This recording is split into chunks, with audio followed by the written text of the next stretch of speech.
Halo, selamat pagi. Assalamualaikum teman-teman semuanya. Selamat beraktivitas ya. Ini saya lagi mau persiapan berangkat kerja. Saya habis make up, habis ganti baju. Saya belum selesai ini sambil mau nyatok rambut, habis keramas ya. Ini Loso mau cerita-cerita ke teman-teman ya. Di luaran sana itu banyak sekali yang sekarang PMI semua pada pulang karena mungkin udah lama ya. Jadi yang mengajukan pulang itu banyak, tapi yang mengajukan cuti itu ada beberapa juga. Tapi kalau anak saya sebenarnya baru selama corona ini baru mau satu yang ngajuin cuti. Nanti cutinya bulan 8, bulan depan, tanggal berapa aku lupa. Udah booking tiket mbaknya, katanya 3 tahun kan udah 3 tahun ya, finish kontrak 3 tahun, dia mau ngajuin cuti, kangen sama keluarga sama anaknya katanya gitu. Udah pantas ya, jadi udah matching ini, bajunya putih, pentingnya hitam. Oke, saya lanjut.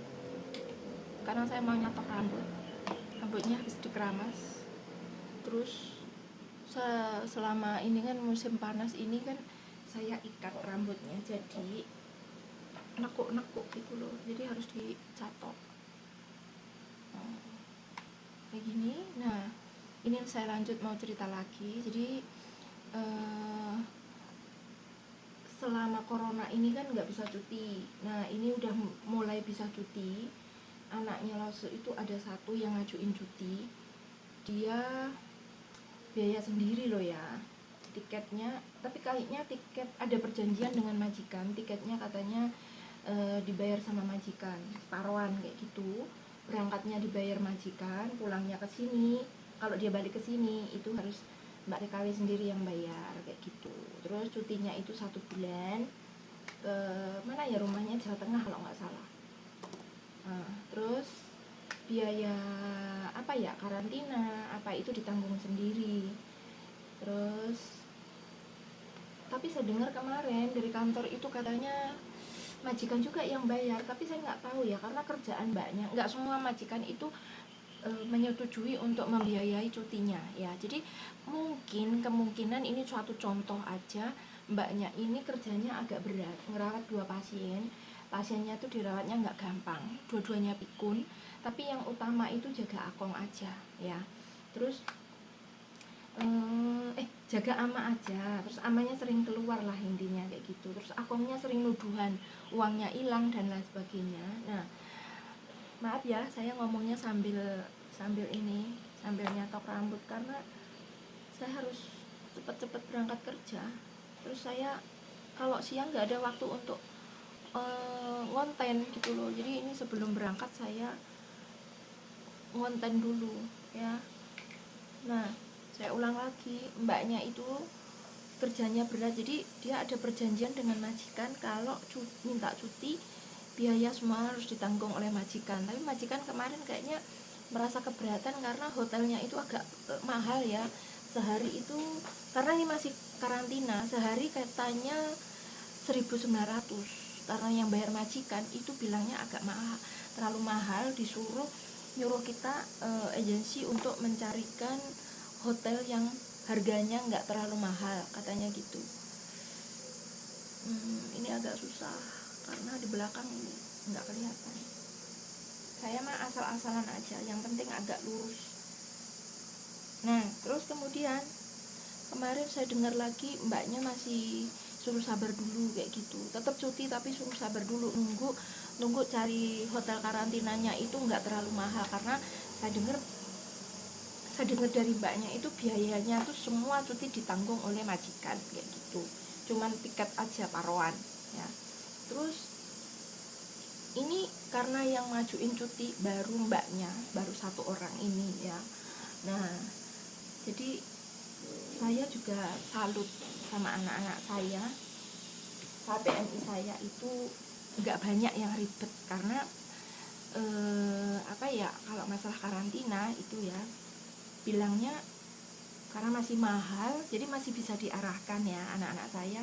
Jangan sekarang dulu mbak, karena masih ada karantina, nanti mbak biayanya mahal. Jadi kalau misalnya nggak urgent banget, nggak penting banget, nggak usah buru-buru cuti, saya bilang kayak gitu ya. Terus teman-teman itu pada apa ya, mikir gitu loh, oh iya ya kalau untuk biaya cuti mahal ya mendingan saya tabung di sini, saya kirimkan uangnya bermanfaat kayak gitu.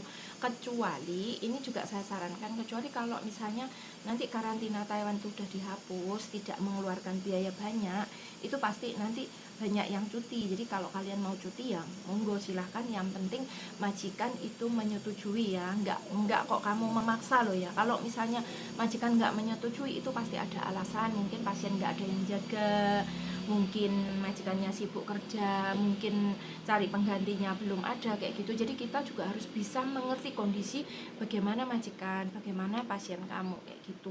Nggak ada yang nggak pengen pulang, nggak pengen cuti, itu nggak ada, pasti semuanya pengen cuti ya, apalagi udah lama nggak bisa cuti kayak gitu. Jadi saya sarankan buat teman-teman dilihat kondisinya kayak gimana kayak gitu. Kalau biayanya nggak terlalu mahal, itu biayanya juga harus dipertimbangkan lagi ya. Kalau misalnya 14.000 biaya karantinanya sehari 2.000 atau 1.800, tinggal mengalihkan berapa kayak gitu. Nah, untuk karantinanya sebenarnya cuma 3 hari, cuman kalau yang 4 hari itu misalnya di rumah majikan, karantina mandiri di rumah majikan menyediakan kamar mandi, kamar dan kamar mandinya itu jadi satu, itu boleh dikarantina di rumah majikan. Tapi kalau misalnya majikan tidak memberikan fasilitas kamar yang ada kamar mandinya, itu nggak boleh ya. Jadi harus karantina di hotel, jadi seminggu totalnya kayak gitu. Jadi kalau misalnya menunggu apa ya, karantina, nggak ada karantina, itu lebih lebih lebih murah kayak gitu. Jadi biaya untuk bayar karantina lumayan untuk uang saku gitu, untuk persiapannya kita di Indo kayak gitu ya. Sabar ya, sebentar lagi kemungkinan kalau corona udah membaik itu boleh boleh nggak di apa, boleh nggak ada karantina maksudnya gitu. Terus ini ada juga kemarin habis ini kan, saya kalau nyeritain anak saya yang tak ceritain ini, yang mau cuti ini, nggak ada masalah dengan keluarga, cuman dia kangen aja pengen lihat anaknya kayak gitu. Tapi kemarin ada pengajuan anak satu ya, itu pengen cuti ya. Terus saya tanya kapan maunya, tahun depan. Ya udah dipikir untuk akhir tahun depannya kapan, sekitar bulan 3 kalau nggak bulan 4. Itu kan masih lama ya, kita sekarang 2021 ini belum. Puyung itu mau divakum nggak gitu kamarnya, aku bilang nggak usah karena aku bikin konten ntar berisik vakumnya. Jadi kemarin ada yang ngajuin kurang, kalau nggak salah tahun depan bulan 3. Nah itu kan masih lama, saya bilang ini masih 2022, nanti kalau akhir tahun baru kamu ngajuin, saya bilang gitu. Mem nggak usah ngajuin kok, saya udah ditawari saya sama majikan saya. Loh kok majikan udah tahu, saya bilang gitu. Iya karena saya sering ngobrol sama majikan masalah keluarga saya. Oh bagus dong, saya bilang gitu. Kamu curhat ya? Iya katanya, emang majikan welcome, orangnya baik katanya gitu. Justru saya ceritakan saya punya anak berapa, siapa yang jagain, siapa yang tanggung jawab biaya sekolahnya itu siapa. Jadi dia ceritain sama majikan, kemudian majikan tuh terenyuh ya mungkin ya, karena kemarin tuh sempat saya ngobrol sama anaknya ini, katanya majikan tuh sangat salut, banyak mbak-mbak di sini PMI itu di sini kerja ya, kerja itu kirim uang terus, jadi setiap bulannya tuh uangnya cuma disisain 1.000-2.000 gitu. Jadi majikan tuh di sini heran kenapa uang segitu banyaknya, gaji misalnya 17-18 harus dikirim semua, tinggal nyisain 2.000 buat beli pulsa. Kalau majikan udah ada wifi tuh nggak perlu lagi beli pulsa loh, cuman kebutuhan sehari-hari aja, kadang kita beli minum atau beli softtek atau beli sabun kayak gitu. Tapi nggak pasti, nggak semua majikan itu membiarkan kamu beli sendiri, ada yang dikasih kayak gitu. Tapi kita nggak boleh terlalu menuntut ya kalau untuk kebutuhan pribadi, jadi harus ngeluarin uang sendiri. Nah ini ada cerita kayak gitu, katanya awal-awalnya sih mbaknya ini curhat kayak gitu. Terus majikan welcome, menyuruh dia, oh baik dong gini-gini gitu, kamu cuti aja nggak apa-apa, katanya gini loh ya, jadi anaknya itu tinggal sama suaminya, sama mertuanya kayak gitu. Terus tapi suaminya itu menuduh mbaknya ini neko-neko, katanya kamu di sini jual diri lah, kamu di sini, maaf bahasa kasarnya kayak gitu ya.